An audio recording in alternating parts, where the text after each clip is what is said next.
Assalamualaikum warahmatullahi wabarakatuh. Welcome back to my YouTube channel.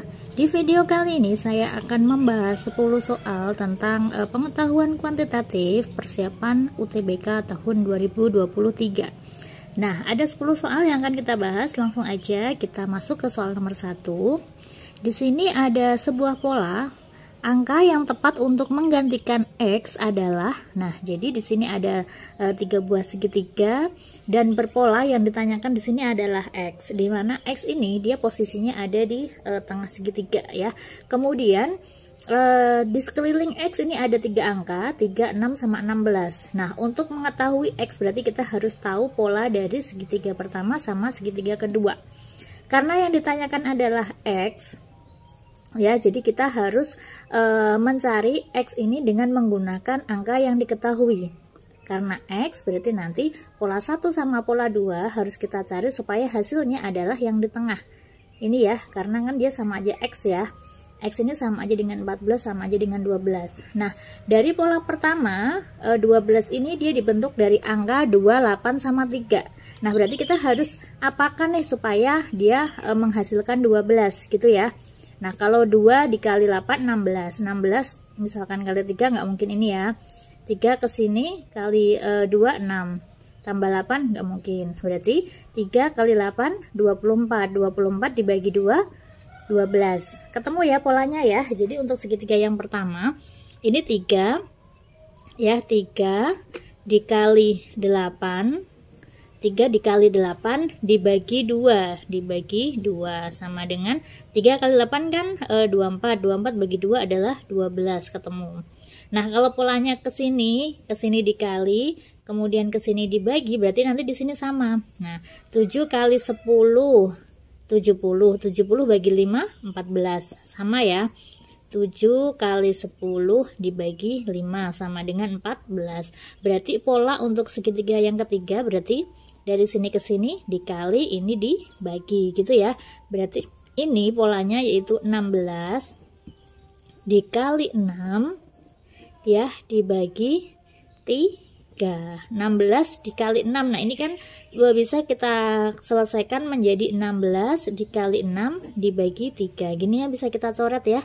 Kita hitung aja 2. Nah, 16 kali 2 yaitu 32. Maka jawabannya yaitu yang A gitu ya. Jadi kalau ada soal yang serupa seperti soal nomor 1 seperti ini, maka kalian harus cari dahulu polanya. Jika 2 kurang dari X kurang dari 4, kemudian 3 kurang dari Y kurang dari 5, dan W sama dengan X plus Y, maka nilai W berada di antara nilai berapa? Nah, ini mudah juga. Di sini diketahui bahwa W sama dengan X plus Y. Sedangkan di sini ada X sama ada Y. Nah, X ini kan dia berada di antara 2 kurang dari X kurang dari 4 gitu ya. Sedangkan Y itu 3 kurang dari Y kurang dari 5. Nah, di sini diketahui bahwa W yaitu X plus Y. X plus Y berarti dijumlahkan. Nah, kalau dijumlahkan berarti batasnya juga dijumlahkan. 4 tambah 5 yaitu 9. Kurang dari ini X plus Y. Ini kurang dari 2 tambah 3 5. Nah, di sini diketahui X plus Y adalah W, berarti ini bisa kita ganti W, berarti W kurang dari 9 ini lebih dari 5. Nah, dengan kata lain W berada di antara nilai 5 dan 9. Jawabannya yaitu yang D. Nomor 3, bilangan akar dari 7000 jika ditulis tidak dalam bentuk akar, maka angka pertamanya adalah. Jika ditulis dalam bentuk tidak akar itu artinya hasilnya berapa gitu ya. Hasil dari akar dari 7000 itu berapa sih gitu. Nah, untuk mengetahui akar dari 7000 itu kan kita bisa menggunakan bentuk perpangkatan ya. Kan kita hafal ya, 1 kuadrat berapa, 2 kuadrat berapa, 3 kuadrat berapa gitu kan ya. Akar dari 7000 sendiri itu kan bisa kita tulis menjadi 70 dikali 100 gitu ya. 70 dikali 100. Akar dari 100 kan 10. Nah, tinggal kita cari akar dari 70. Akar dari 70 itu berapa? akar dari 70 itu kan kalau dalam kuadrat itu kan dia terletak antara berapa sama berapa tuh. Kalau 5 kuadrat kan dia 25 gitu kan. 6 kuadrat itu kan 36. 7 kuadrat 49. Kemudian 8 kuadrat 64. 9 kuadrat 81. Sedangkan ini adalah 70. Jadi 70 itu kan dia posisinya terletak antara 65 sama 81, ya kan? Nah, jadi dengan kata lain, akar dari 7000 itu dia nilainya kurang dari akar dari, nah ini kalau misalkan 9 dikuadratin kan 81, kalau 90 dikuadratin kan 8100 gitu kan. Nah, sedangkan 8 dikuadratin 64, kalau dia 80 dikuadratin adalah 6400. Nah, kalau akar dari 6400 ini 80, nah kemudian akar dari 8100 ini adalah 90, otomatis akar dari 7000 adalah 80 sekian, ya enggak? Akar dari 7000 berarti 80 sekian, 8 berapa kita nggak tahu ya. Nah, yang ditanyakan adalah angka pertamanya. Nah, angka pertamanya berarti kan 8 kan, karena kan dia nilainya di sini lebih dari 80 kurang dari 90. Maka jawabannya yaitu yang E. Nomor 4, kode 123456 diartikan A, B, C, D, E, F. Maka 145362 adalah, nah ini kalau misalkan seperti ini biar lebih mudah kalian tulis aja. Jadi kode 1, 2, 3, 4, 5, 6 itu dia diartikan sebagai A, B, C, D, E, F. Jadi 1 itu A, 2 B, 3 C, 4 D, 5 E, 6 F. Maka 145362 adalah, nah 1 itu apa? 1 itu A, 4 itu D, 5 itu E, 3 itu C, 6 F, sedangkan 2 yaitu B. Maka jawabannya yaitu A, D, E, C, F, B. A, D, E, C, F, B. Jawabannya yang D. Nomor 5, jika suatu taman berbentuk persegi panjang memiliki panjang P, kemudian lebar L, luas L besar, dan keliling adalah K, manakah dari pernyataan berikut yang menjelaskan taman secara benar? Nah, kalau ada soal seperti ini lebih mudahnya kita gunakan pemisalan aja ya. Jadi kita misalkan panjang lebar ini sebuah angka ya. Terserah, yang penting kalau panjang kan dia nilainya pasti lebih panjang daripada lebar gitu ya. Nah, di sini diketahui panjang ini dia dimisalkan sebagai P kecil. Lebar ini dia sebagai L kecil atau I gitulah ya. Kemudian luas dimisalkan sebagai L besar, dan keliling adalah K besar gitu ya. Nah, ini kita misalkan deh, kita pakai pemisalan. Sebuah persegi panjang kita misalkan panjangnya ini adalah 3, kemudian lebarnya adalah 1. 3 satuan sama 1 satuan gitu ya. Kalau kita misalkan seperti ini, panjangnya 3, lebarnya 1, ini berarti panjangnya 3, ini lebarnya 1, berarti luasnya berapa? Nah, luas itu kan dia panjang kali lebar. Panjang kali lebar berarti 3 kali 1 atau 2 deh ya, biar biar kelihatan angkanya. 3 luas berarti kan 3 kali 2 ya.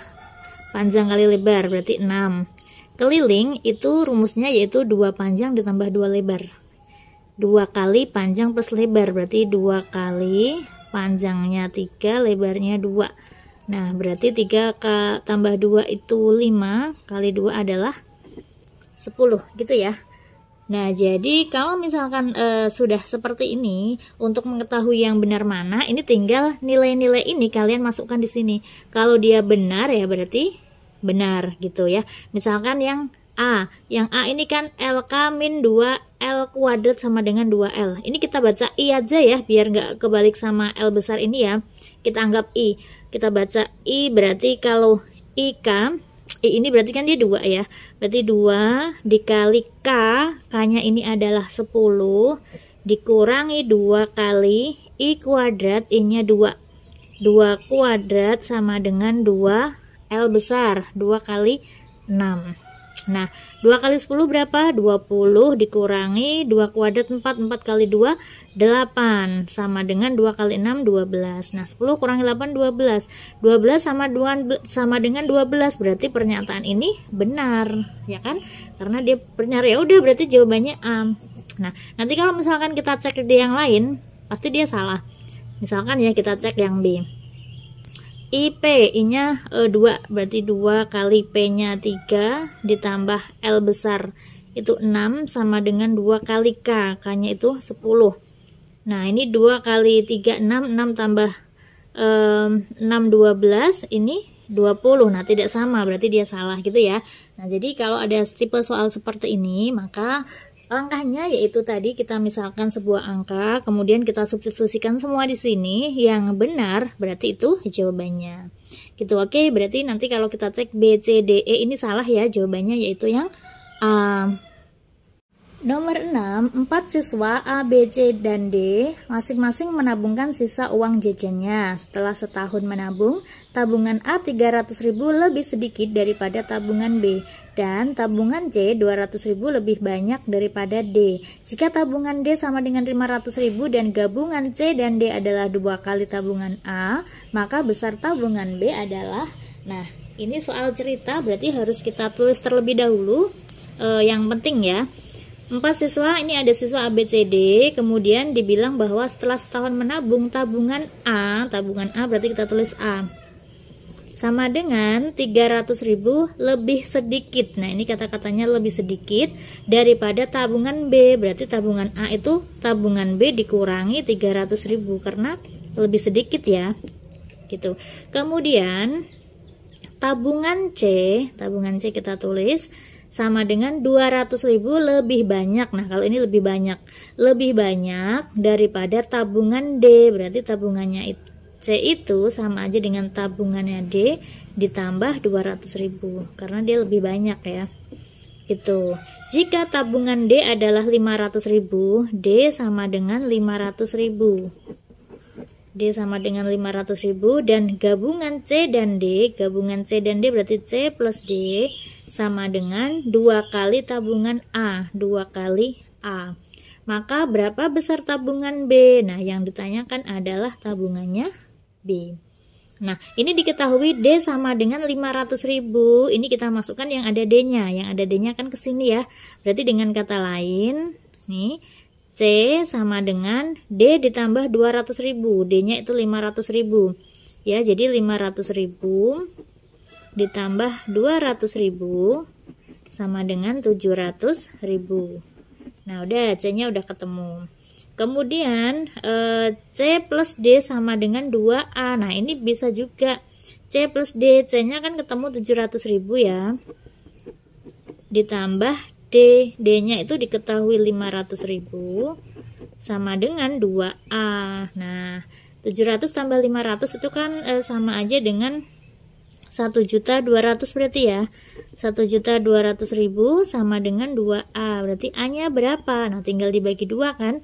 12 bagi 2 kan 6, berarti 600.000. Tabungannya A adalah 600.000. Yang ditanyakan adalah tabungannya B. Nah, tabungannya B berarti dari sini. Kan dia dibilang A sama dengan B min 300.000. Dengan kata lain, ya. Ini kalau pindah ruas ke sana berarti B sama dengan A ditambah 300.000. Karena pindah ruas, ini min 300 pindah ruas jadi plus 300. Nah, A-nya adalah 600.000 ditambah 300.000. Jadi tabungan B yaitu 900.000. Jawabannya yaitu yang E. Nomor 7, diketahui A, B, dan C adalah bilangan real positif jika akar B kali C dibagi akar pangkat 4 dari AB pangkat 3 sama dengan AB, maka berapakah nilai C? Yang ditanyakan adalah nilai C. Oke, berarti kita jabarkan ya, akar dari BC dibagi akar pangkat 4 dari AB pangkat 3 sama dengan AB.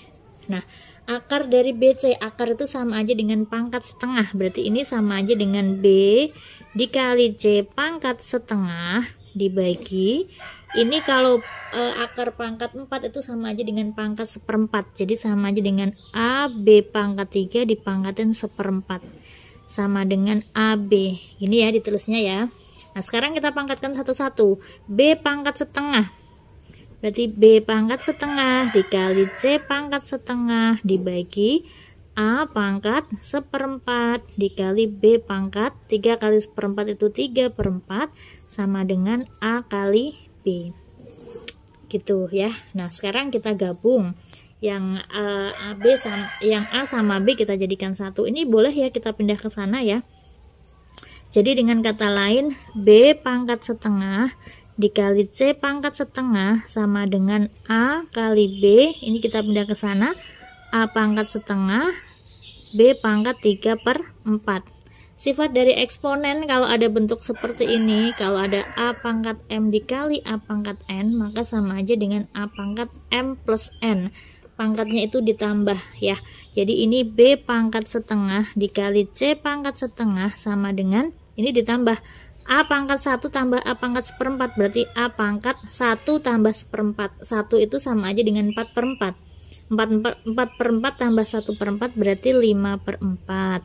Dikalikan B pangkat sama nih. 1 tambah 3/4 berarti 4/4 tambah 3/4 yaitu 7/4. Nah, ini masih ada B-nya, berarti B-nya pindah ruas. Berarti C pangkat setengah sama dengan A pangkat 5/4 dikali B pangkat 7/4 dibagi B pangkat setengah. Jadi C pangkat setengah sama dengan, nah ini sifat ini lagi nih, kalau seperti ini A pangkat M dibagi A pangkat N, jadi A pangkat M dikurang N, jadi A pangkat 5/4 dikali B pangkat 7/4 dikurangi setengah. Setengah itu sama aja dengan 2/4. 7 dikurangi 2 berarti 5 ya, jadi 5/4. 5/4 ini dari 7/4 dikurangi setengah. Nah, jadi sama-sama 5/4, jadi kita gabung jadi 1. C pangkat setengah berarti A B pangkat 5/4, karena dia di sini sama-sama pangkat 1/4. Kemudian kita harus mencari C, sedangkan C-nya di sini pangkat setengah. Supaya dia menjadi pangkat 1, berarti ini harus kita kalikan 2 ya, harus dikuadratkan. Kalau dia dikuadratkan berarti kedua ruas harus dikuadratkan. Nah, jadinya kan kalau dia dikuadratkan jadi C pangkat setengah dikuadratkan sama dengan AB pangkat 5/4 dikuadratkan. Gitu ya kalau dikuadratkan ya. Nah, kalau ada pangkat dipangkatin lagi berarti pangkatnya dikali. Berarti C pangkat setengah kali 2. Setengah kali 2 itu 1, nggak usah kita tulis. Berarti AB pangkat, nah ini kita kali. Coret bisa ya, 2. Berarti tinggal 5/2. Oke, berarti maaf 5/2 ya, bukan 5/4. Nah, 5/2 AB pangkat 5/2 berarti jawabannya yaitu yang A. Nomor 8, 30 data memiliki rata-rata P. Jika rata-rata 20% data adalah P plus 0,1, rata-rata 40% data adalah P min 0,1, rata-rata 10% lainnya adalah P min 0,5, dan rata-rata 30% data sisanya adalah P plus Q, maka Q adalah, nah ini berarti masuknya ke rata-rata gabungan. Ya, di sini diketahui 30 data, jadi ada 30 data. Jadi N-nya ya, N gabungan itu sama dengan 30 data.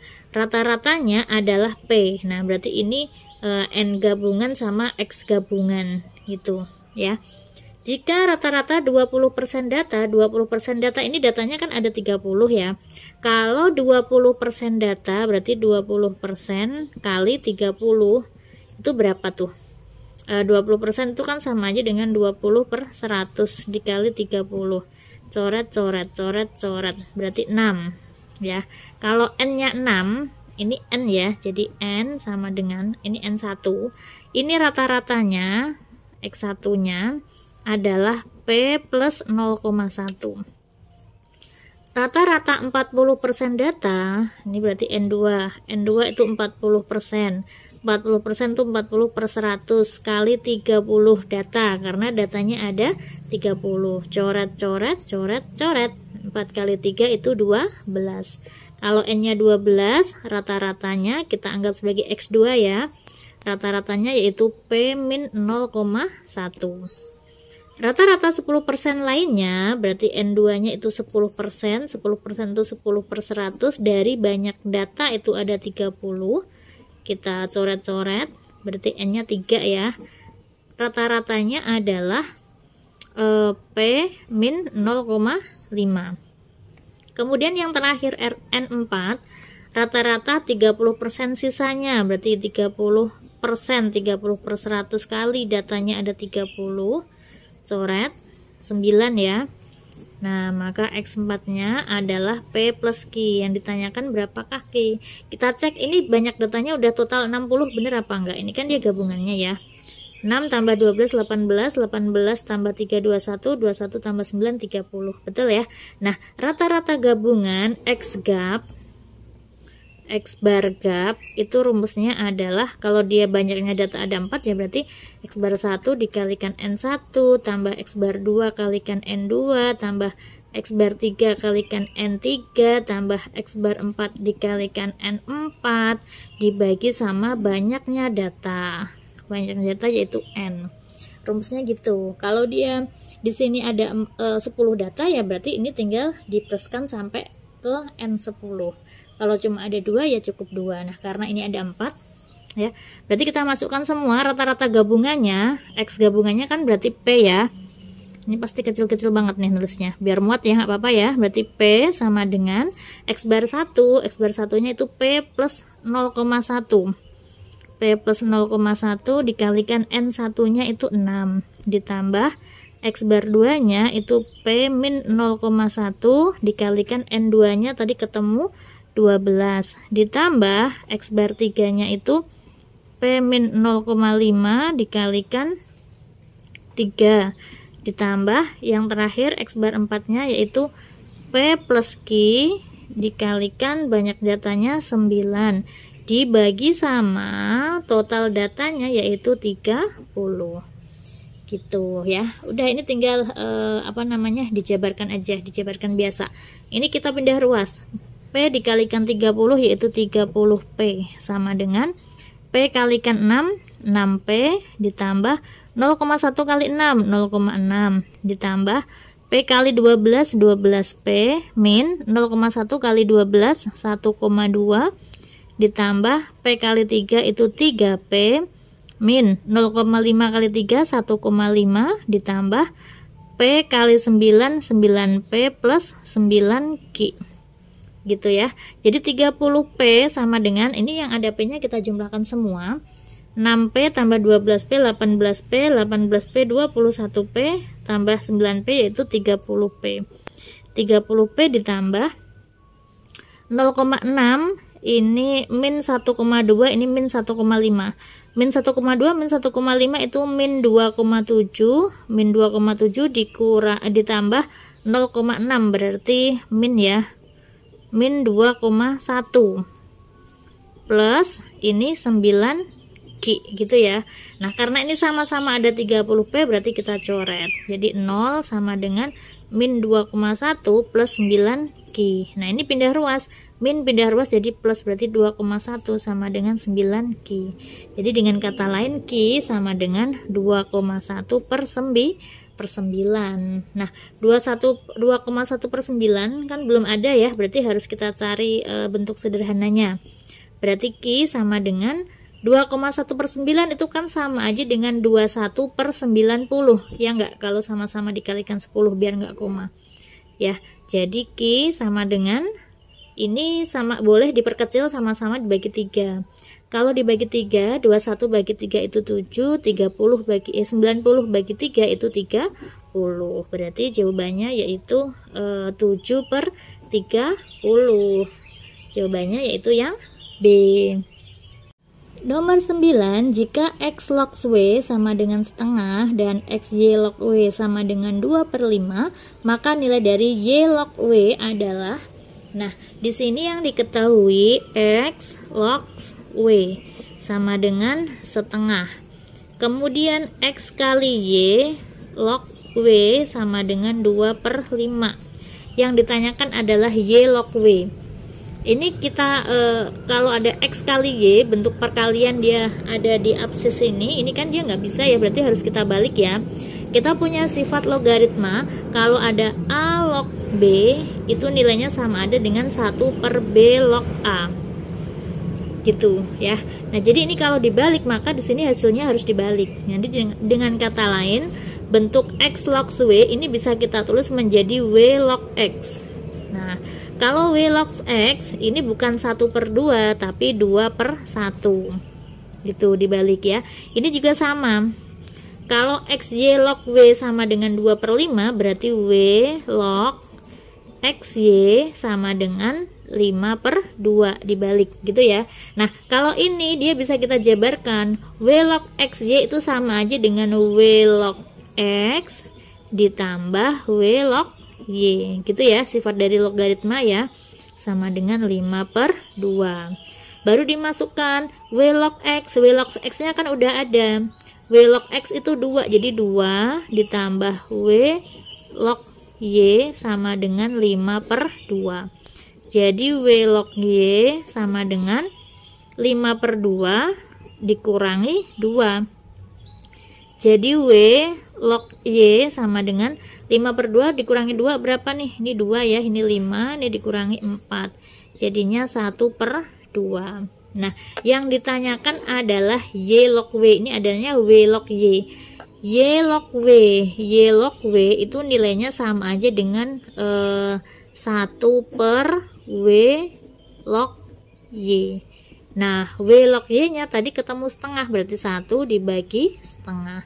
1 dibagi setengah berarti 2. Jawabannya yaitu yang D. Nomor 10, ini soal terakhir di pertemuan kali ini. Seseorang memelihara ikan di suatu kolam. Rata-rata bobot ikan per ekor pada saat panen dari kolam tersebut adalah 6-0,02 x kilogram. Jadi ini adalah bobot 1 ekor ya. Nah, bobot 1 ekor sama dengan 6-0,02 x kilogram. Dengan X menyatakan banyaknya ikan yang dipelihara.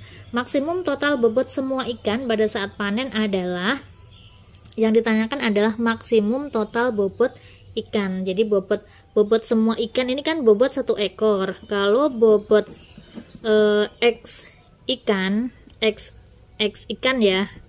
Nah, ini kalau dia 1 ekor segini, berarti kalau X ikan berarti kan tinggal dikalikan X kan, atau bobot semuanya lah ya. Bobot X ikan atau bisa kita sebut sebagai bobot total ya. Bobot total itu berarti bobot 1 kilogram dikalikan sama banyaknya ikan. Jadi 6-0,02 X, karena banyaknya ikan ada X berarti kalikan X, gitu ya. Udah, ini tinggal dikali aja. 6 kali X yaitu 6X dikurangi 0,02 X kuadrat. Karena yang ditanyakan adalah maksimum, jadi untuk mencari maksimum sama mencari minimum itu syaratnya adalah turunan pertama. Jadi M aksen X itu sama dengan 0, gitu ya. Jadi untuk mencari nilai maksimum sama nilai minimum kita gunakan turunan. Nah, turunan ini sama dengan 0. Jadi ini bobot ikan, total ikannya kita misalkan sebagai BT deh ya. BX ikan. Ya, berarti kita cari B aksen X sama dengan 0. Kita cari turunannya. Nah, ini kalau diturunkan apa? 6X kalau diturunin itu 6 dikurangi, ini kalau diturunkan ini ke sana. 2 dikali 0,02 itu 0,04 X ya, pangkatnya 2 dikurangi 1 itu 1 sama dengan 0 ya. Ini tinggal kita pindah ruas aja, berarti 6 sama dengan 0,04 X. Jadi X sama dengan 6 dibagi 0,04. Nah, ini kan dia bisa kita tulis menjadi X sama dengan kalikan nolnya dikalikan 100 ya, berarti 600/4 kan ya. Jadi X sama dengan 150. Nah, jadi bobot ikan itu dia akan maksimal ketika ikannya sebanyak 150. Kemudian yang ditanyakan kan maksimum bobot yang mungkin, berarti BX ini dia akan maksimum ketika X-nya adalah 150. Jadi kita masukkan ke persamaan ini. Jadi 6 dikalikan X-nya 150 dikurangi 0,02 dikalikan 150 kuadrat gitu ya. Oke, berarti tinggal kita kalikan aja. 6 dikalikan 15, 6 kalikan 15 kan 90 ya, masih ada 0 berarti 900 dikurangi 0,02. Ini bisa kita tulis menjadi 2/100 biar mudah. Ini 15 kalau dikuadratin kan 225, karena ada nolnya berarti nolnya 2 gini. Nah, ini tinggal dicoret aja gitu ya. Berarti 900 dikurangi 2 kali 225 itu 450. 900 dikurangi 450 yaitu 450 kilogram. Nah, jadi jawabannya yaitu yang D gitu. Oke, itu tadi 10 soal tentang TPS kuantitatif, semoga bisa dipahami.